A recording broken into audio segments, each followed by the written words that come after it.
ভাইদের মধ্যে গোপাল বলবে, ঠিক আছে? চলো। তো জয় সবাইকে।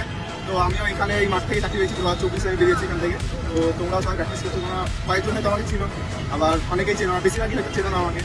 তো যাই হোক, তো একটা কথা আমি বলবো যে দেখো, চাকরি পাওয়ার আগে সবাই পড়াশোনা করছো, তো ভালোই সবাই পড়াশোনা করো।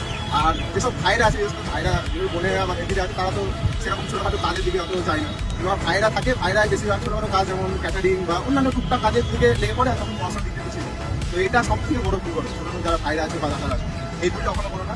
আর একটা কথা আমি মেন বলবো, অনেকেই তোমাকে অনেক কথা বলবে যে তোমার এই ভুল আছে, ওই ভুল আছে, এই ফল্ট আছে, ওই ফল্ট আছে। তো নিজে আগে একবার ট্রাই করে অবশ্যই দেখবে।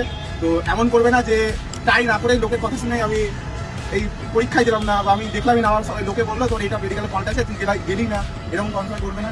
তো আগে নিজে একবার ট্রাই করে অবশ্যই দেখবে, এটাই আমার বলার। এই দুটোই সব থেকে বড় ভুল, যে ছোটো ভাই বোনেরা যারা নতুন ট্রাই করছে তারা এই ভুলটা এই দুটো বলেই সবথেকে মেন করে। এই দুটো ভুল না করলেই তোমরাও আমাদের মধ্যে সফল হয়ে যাবে। সফল বলতে ঠিক না, সফল বলাটা, হ্যাঁ সফলতা দায়ী, যেমন বাবা মা পরিবারের দায়িত্ব নিতে পারবে, সবই এগুলো। এইটুকু আমার বলার। আর তেমন কিছু আমার মাথায় এখন আসছে না। এইগুলো ভুলাই সবাই করে, এইগুলো কিছু বলে না।